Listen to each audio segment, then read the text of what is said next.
Awareness Month programming Aflame Unafraid series, which is sponsored by the Diversity and Inclusion Action Team. In the spirit of liberal arts education, the Aflame Unafraid series includes the perspectives of the sciences, English, art, social sciences, communication, student life, and with this event, history. We have two excellent speakers this evening. I'm going to introduce Dr. Nicholas Wood, who will introduce our student speaker. Dr. Wood received his PhD in American history at the University of Virginia and was a postdoctoral associate at Yale University before joining the Spring Hill faculty. He teaches classes on the colonial era through the Civil War and is completing a book manuscript, Let the Oppressed Go Free, about the importance of Christianity and interracial activism and the anti-slavery movement. Please join me in welcoming Dr. Wood.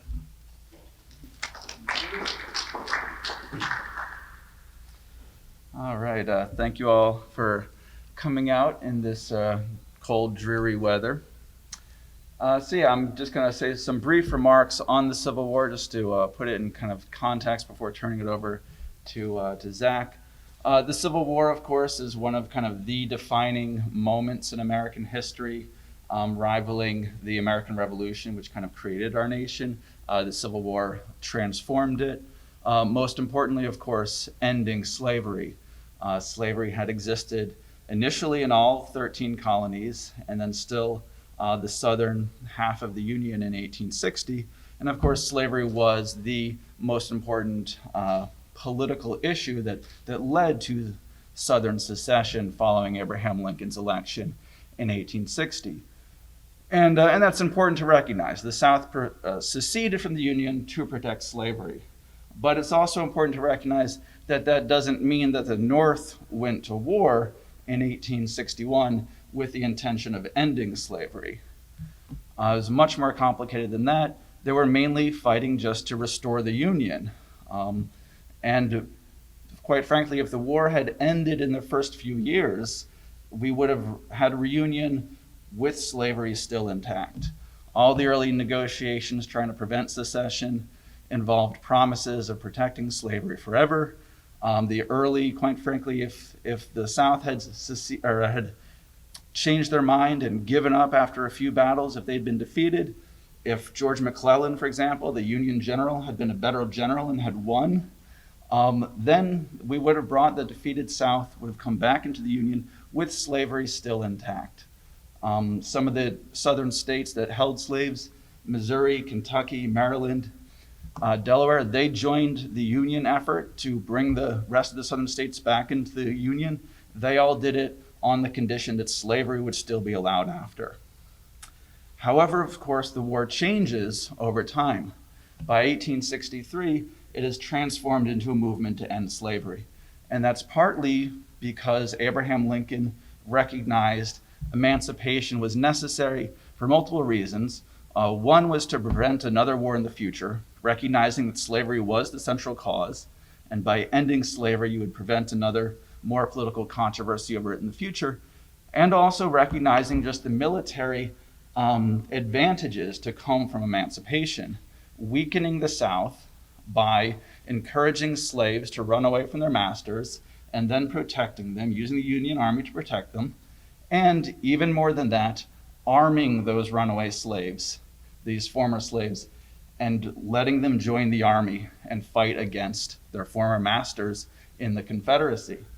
And as Zach will tell you, ultimately about 180,000, plus 20,000 more who serve in the Navy, 180,000 will serve in the U.S. colored troops, the USCT, as black soldiers fighting on the Union side.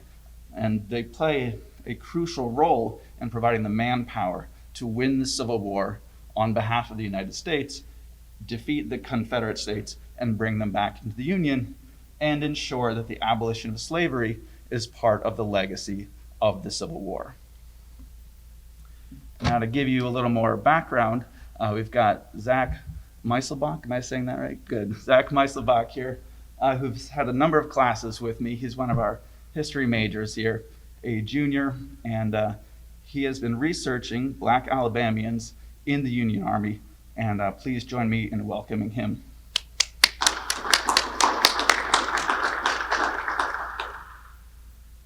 All right, so obviously, as Dr. Wood has said, and as you can see, the presentation is on Black Alabamians in the Union Army. Before I get started, can everybody hear me okay? All right.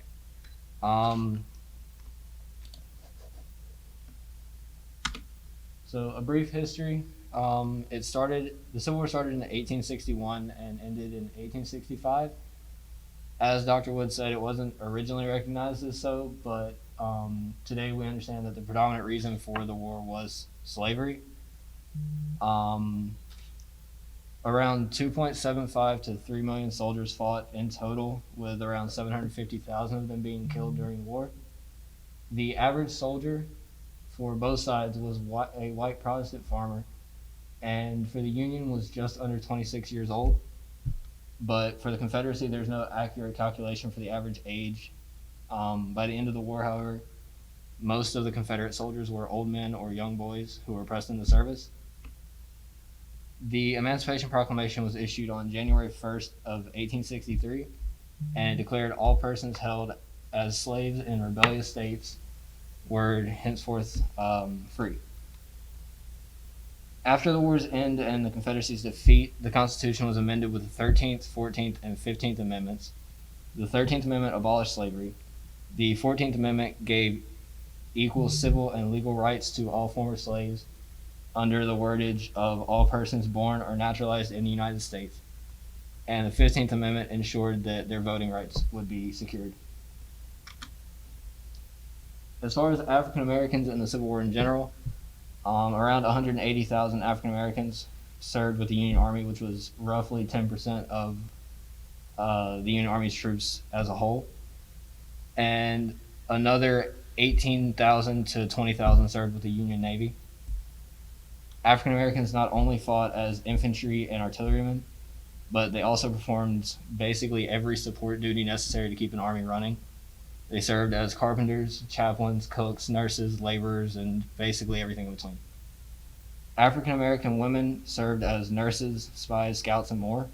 They were not technically allowed to enlist in the military, so the numbers are not exactly accurate on how many African Americans served, counting them. By the end of the war, there were nearly 80 African American commissioned officers. Due to racial prejudices, African American soldiers weren't used in combat very often or as effectively as they could have been. But nonetheless, they did see combat and they did serve with distinction in several battles, both east and west. One of these battles in particular was at Fort Wagner, South Carolina, which was dramatized in the movie Glory. And almost 40,000 African American troops died during the war, around 30,000 of them being from disease.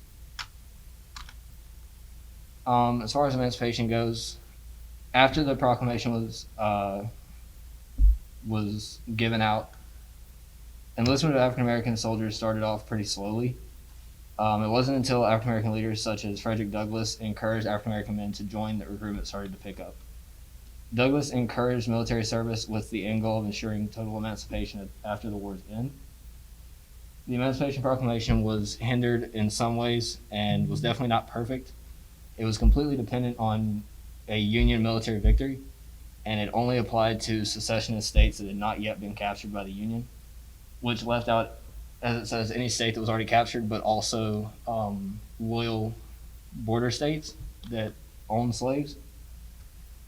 There were also parts of the original proclamation that African American leaders did not agree with, such as Lincoln's colonization proposal, which the general idea of was to try and colonize the colony of Liberia in Africa and move former slaves there rather than keep them in America. The pictures that you'll see from here on out on this slide are from H.L. Stevens' Journey of a Slave from Plantation to Battlefield.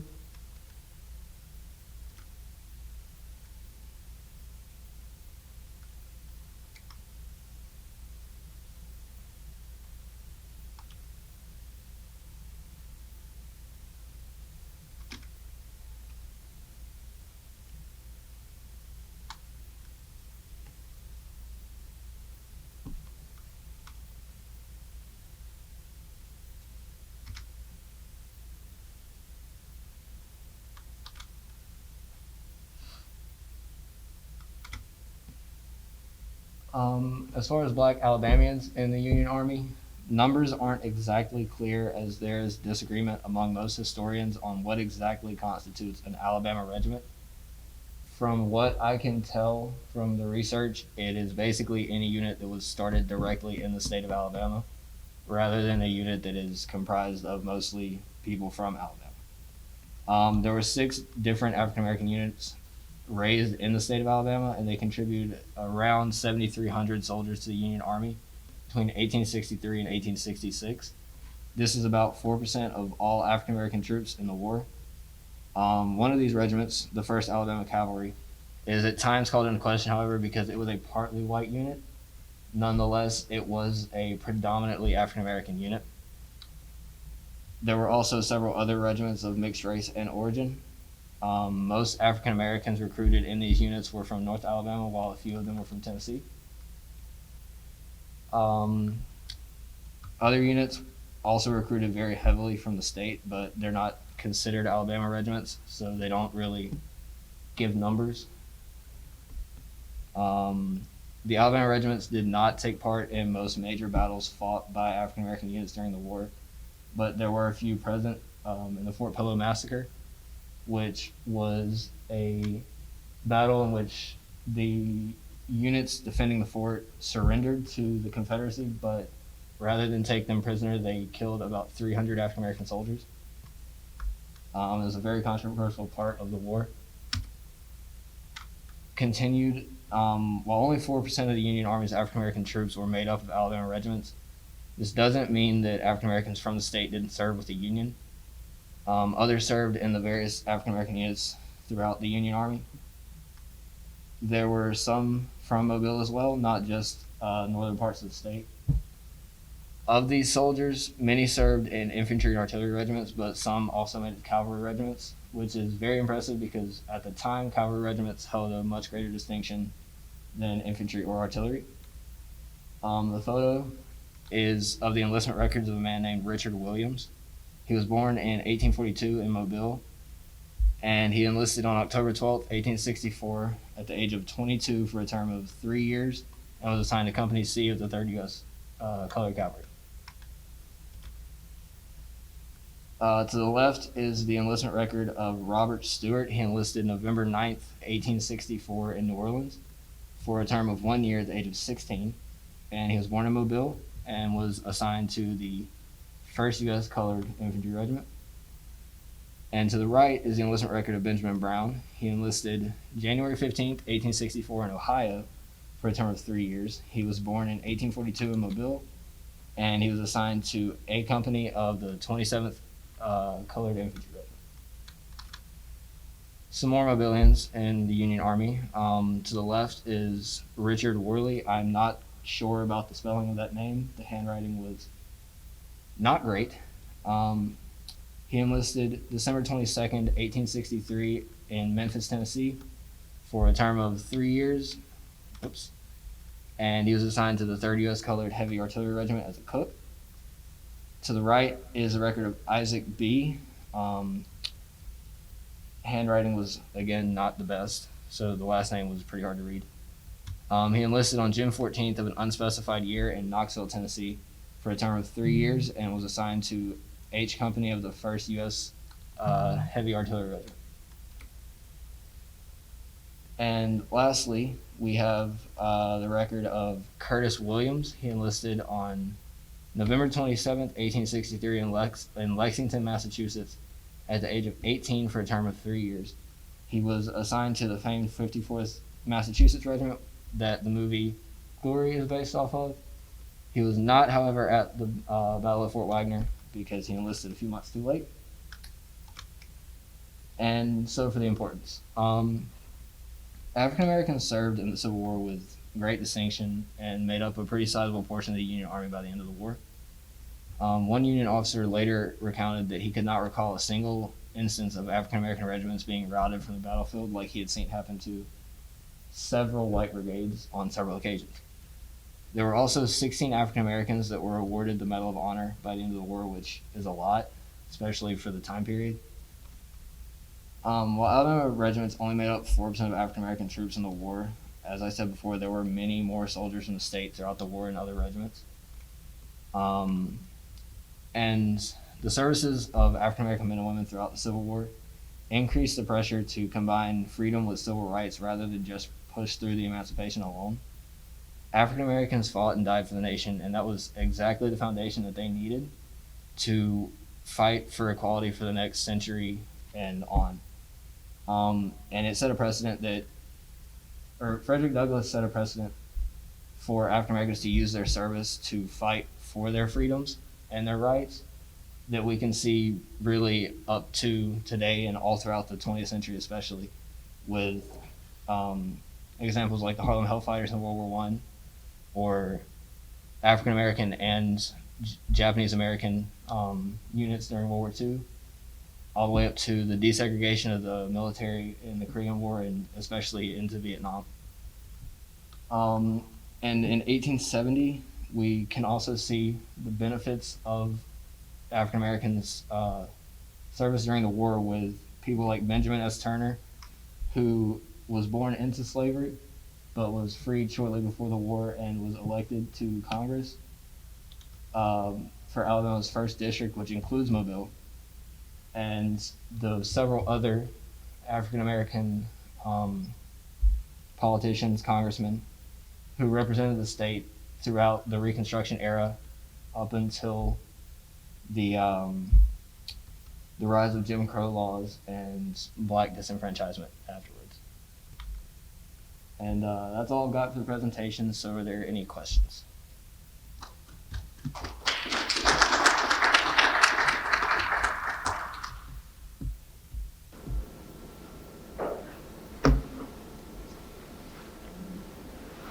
Yes. Is there any commemoration of these Mobilians anywhere in Mobile at the moment? That I know of, I'm not sure. Dr. Wood, do you have it? Yeah, not that I'm aware of, but that doesn't mean there is.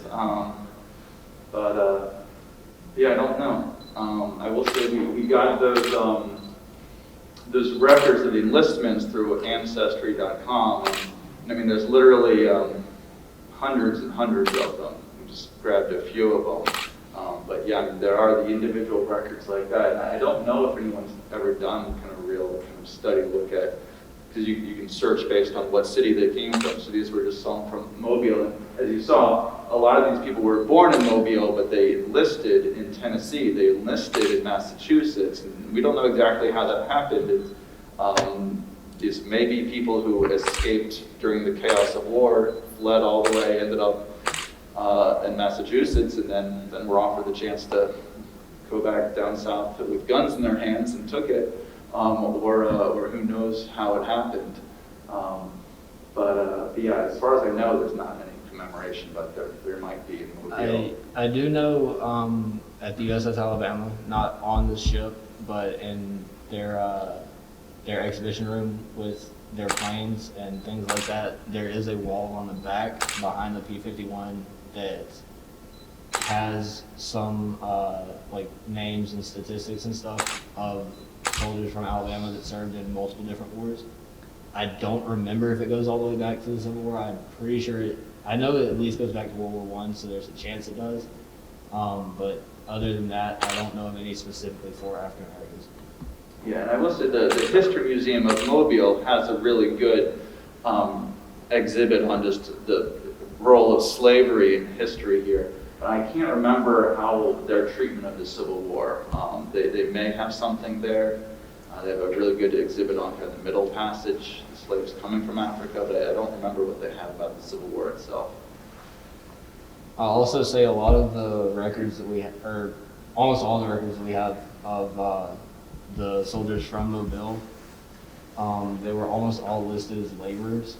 So I don't know if you know any more about that, but I would assume that just kind of meant they did whatever. Yeah, well, I think that was usually listed as their occupation before joining the Army. And yeah, laborer presumably meant enslaved in most cases. A few of them had skilled professions, carpenter, but even then you had enslaved carpenters, you had enslaved coopers who made barrels. So they don't normally specify enslaved, but it's safe to assume that many, if not all of them, had been enslaved laborers. Is there any indication of whether the African American soldiers returned back to the South after the war, or they stayed up in the North? I'm not completely sure. I'm sure census records, if you look through them long enough, I'm sure you could find most of these names. So assuming that they survived the war, if you look long enough through the census records, I'm sure it would tell you, but I did not look through them, so I couldn't tell you for sure. I think that would be more of just a case by case, depending on the person, more than as a whole or anything. Anybody else? Any more questions?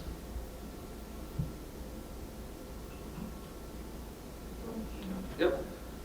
So that little boy, or little kid with the drum in that photo, what would be the significance of that? Like, is he someone's son, possibly, or? Oh, up here? Yeah. Or I think it's more of a question for you. Presumably he would not have actually been sent off to battle, I would hope. But yes, the drummer boy that would help in like when they're practicing marches, things like that, keeping the beat, things like that. But yeah, hopefully not sent off into combat. But there were a few soldiers as young as, you were supposed to be, I think, at least 16. No, there were some that were more like 12. But theoretically, you're supposed to be at least 16, I believe.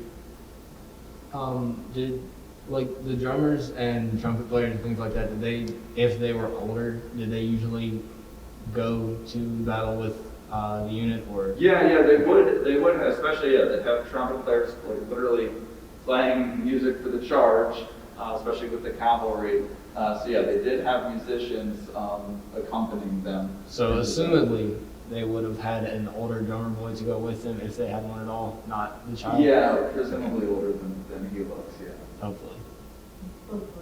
Sure. Any final questions? All right, well, thank you again, Zach.